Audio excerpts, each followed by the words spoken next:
VP Sara nagulantang sa resulta ng mga pumipirma sa impeachment complaint dahil sa 60 kamambabatas sa Mindanao ay 41 ang bumoto pabor sa kanyang impeachment. Hindi niya yata nakita ito. Grabe, 41 out of 60, sobra sa kalahati. Kaya majority ito. Ito'y napakapanganib para sa karera ni VP Sara. Well, narito ang ulat atin na panuorin. Kamay 200 kongresistang nag-endorso ng impeachment complaint laban kay Vice President Sara Duterte. 41 ang galing sa Mindanao. Isa sa kanila mula sa Davao Region na kilalang baluarte ng mga Duterte.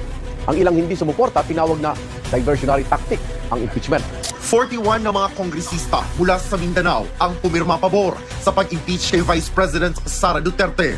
Isa dyan si Davao del Sur Lone District Representative John Tracy Cagas. Siya lang ang nag-iisang kongresista sa Davao Region na pumirma. Na-transmit na ang impeachment complaint sa Senado na may 7 articles of impeachment matapos itong i-endorso ng Kongreso. Grabe ang tapang-tapang ng congressman na yun. No? Nag-iisa lang siya sa rehiyon ng Davao. Nag-iisa lang na bumoto pabor sa impeachment complaint. Napakatapang. Kasi takot ang mga ano dyan eh. Alam nyo na ang mangyayari, di ba? Grabe ito. Hindi nakita ni VP Sara to. I-plus sa Manila pa, di ba? Sa Visayas. Sa Mindanao nga lang ay sobra sa majority ang bumoto. At well, atin malaman ito, ang mga pangyayaring ito sa susunod na mga linggo. Kung ano ang nagbago sa mga bumoto pabor at hindi pabor sa impeachment. Balik tayo sa iyong araw. Itinakwil ka ba ng Mindanao si Sara Duterte at mayroong isang babala? May isang tanong na bumabagabag sa lahat. Paano nangyari ito? Isang pangalang ipinaglaban, isang pamilyang nire-respeto sa Mindanao, pero ngayon itinakwil? Pero bago natin sagutin yan, isang bagay muna ang dapat mong malaman. Kung may isang lugar na kailanman hindi bumitaw sa mga Duterte, ito ang Mindanao. Pero ngayon, 41 sa 60 na Mindanao lawmakers ang pumirma para patalsikin si Sara Duterte. Ito napakagrabe talaga ito. Noong pagkandidato ni Digong, pagka-presidente, bumoto ako kay Digong dahil sa tingin ko siya na yata yung magbago ng takbo ng Pilipinas dahil sa taga Mindanao eh. Sino ba ang iboboto natin sa Mindanao? Di taga Mindanao din. Ang gumawa na para magiging popular siya sa buong Pilipinas ay of course walang iba kundi ang kampo ni Bongbong Marcos. Ang mga Marcos ang gumawa sa kanila na famous sa Luzon, sa Manila. Kasi sa Mindanao lang famous yang si Digong eh. Kung wala si Bongbong Marcos, si Imelda Marcos at iba pang mga Marcos at wala ang mga loyalista, lahat ng loyalista bumoto noon kay Digong. Kaya naging popular siya sa kanyang, lalo na yung kanyang mga antics. Yung mga antics niya, yung pagiging matapang sa war on drugs kuno at kamay na bakal sa drugs kuno. At ngayon nagising na ang sambayanan sa katotohanan dahil sa kahit sa Mindanao lamang ay 41 out of 60 ka-lawmakers. 41. 60 minus 41, ilan ang natira, di ba? Kunti na lang. At landslide na ang bumoto pabor sa impeachment. At kahit na sa survey, sa kalye, ay marami na ang nagbago ang isip. Bumaliktad ang hangin eh. Ang hangin talaga ay hindi yan constant na palaging sa isang direksyon. Bumabaliktad ang lahat ng bagay. Ang gabi ay magiging liwanag, ang liwanag ay magiging gabi, kaya napakahirap i-maintain ang kapangyarihan lalo na kapag mayroong kang ginagawang hindi maganda. Kaya mayroong tinatawag na karma. Kasi kung gagawa ka ng hindi maganda, mayroong karma na darating, hindi man mabilis, mabagal man, pero mayroon talaga yan. Okay, balik tayo sa ating ka-vlogger sa iyong araw. Isang bagay na imposibleng mangyari noon, pero naganap na ngayon. Bakit? Ano ang nagbago? Ano ang hindi natin nakikita? Marami ang nag-aakalang ang impeachment laban kay VP Sara ay isang pambihirang hakbang. Pero tingnan natin ang pangalan ng mga pumirma. Sandro Marcos, ang unang lumagda. Alan Ecleo, ang ika-102. Speaker Romualdez, ang huling pumirma. Kung tutuusin, hindi ito basta pagsunod sa utos ng palasyo. May mas malalim na dahilan. Pero ano? Mula sa Davao, ang mismong baluarte ng mga Duterte. Isa lang sa 11 na distrito ang lumagda sa impeachment complaint. Si John Tracy Cagas ng Davao del Sur. Ito ang bilib ako sa taong ito. Grabe ang tapang-tapang. Taga Davao eh. Hindi natakot sa death squad. Hindi natakot sa angel of death. Grabe, tapang. Siya lang nag-iisa eh. Balik tayo dito sa yung mga ito, yung pumirma na pang Sandro Marcos, Ito. ang unang lumagda, Alan Icleo, ayan, yon. Narinig nyo yun? Alan Icleo. Yan yung anak ng Divine Master ng Philippine Benevolent Missionary Association, which is mas marami pa ang membro kaysa QOGC. At yang si Icleo, yan ang idol ng lahat ng mga gumagawa ng mga itong mga relihiyon na katulad ni Kibuloy. Yan ang kanilang idol at walang ginagawang scam yan.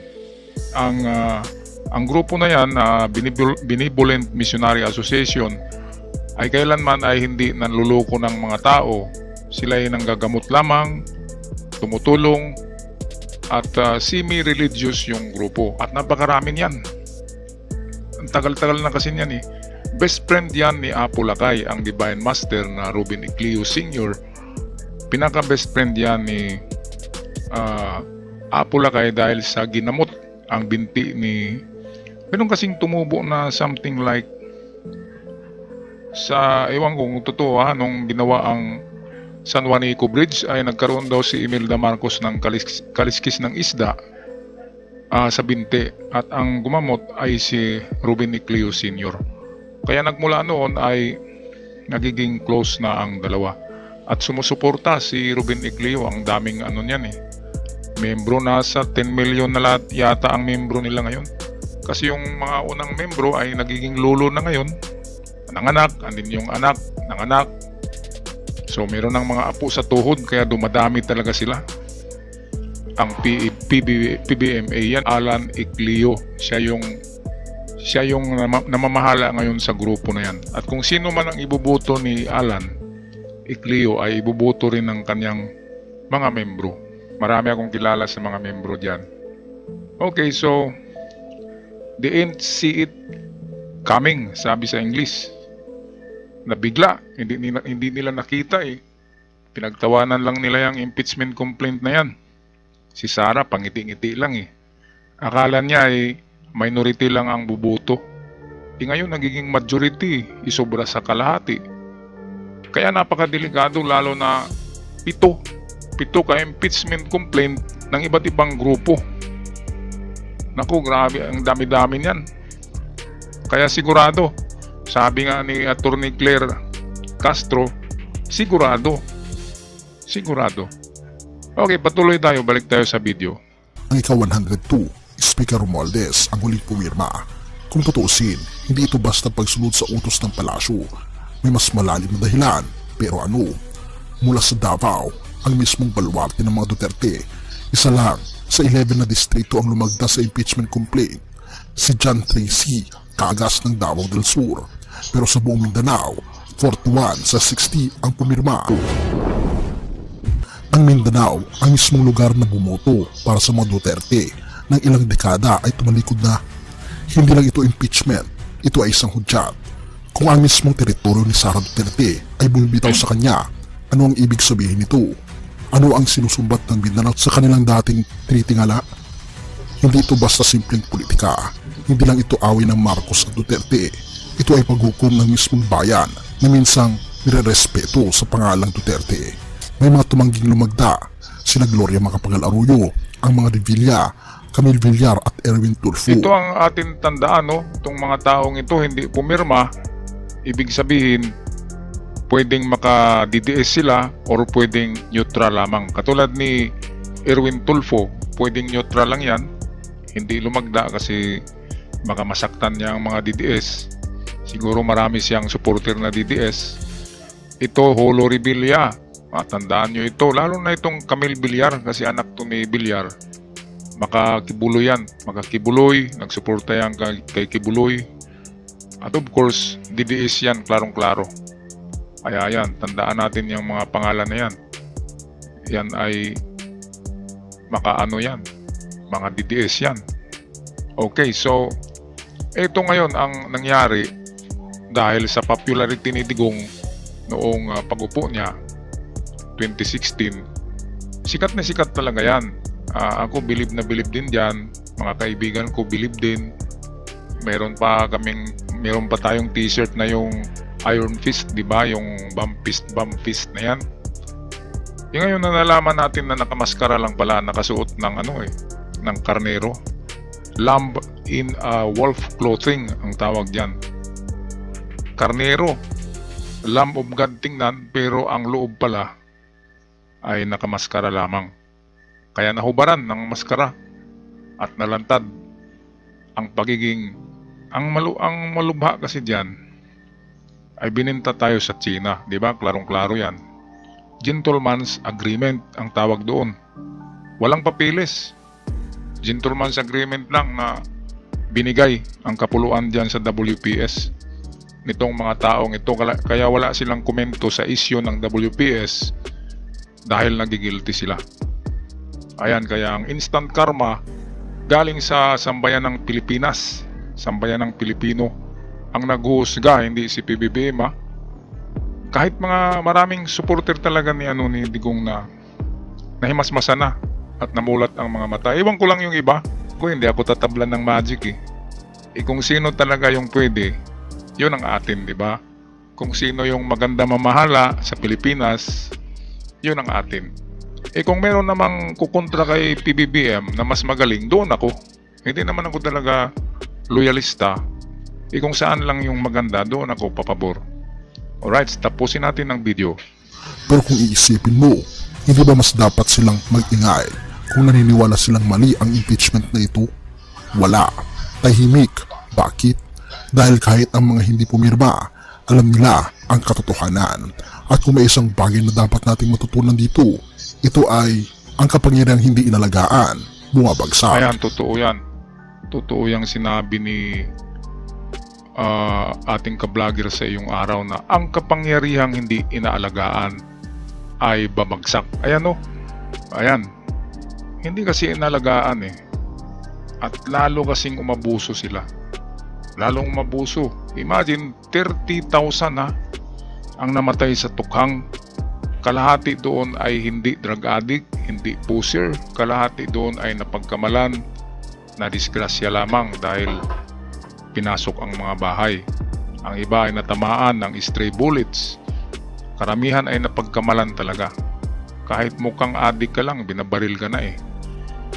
Kaya yan lang ang grabe talaga. Sa lahat ng judicial killings, kahit sa Mexico, Pilipinas pa rin ang number 1 sa dami. Sa 4 na taon lamang ay 30,000 mahigit ang namatay. Kaya sino bang hindi magreklamo niyan? Di ba ikaw kung didiis ka tapos yung anak mo binaril o kapatid mo binaril, didiis ka pa rin ba?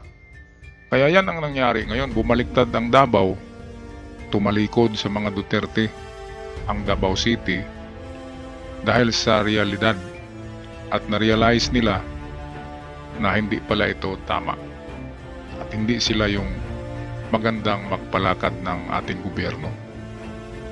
Kaya yan ang nangyari. Sabi ng iba, instant karma daw.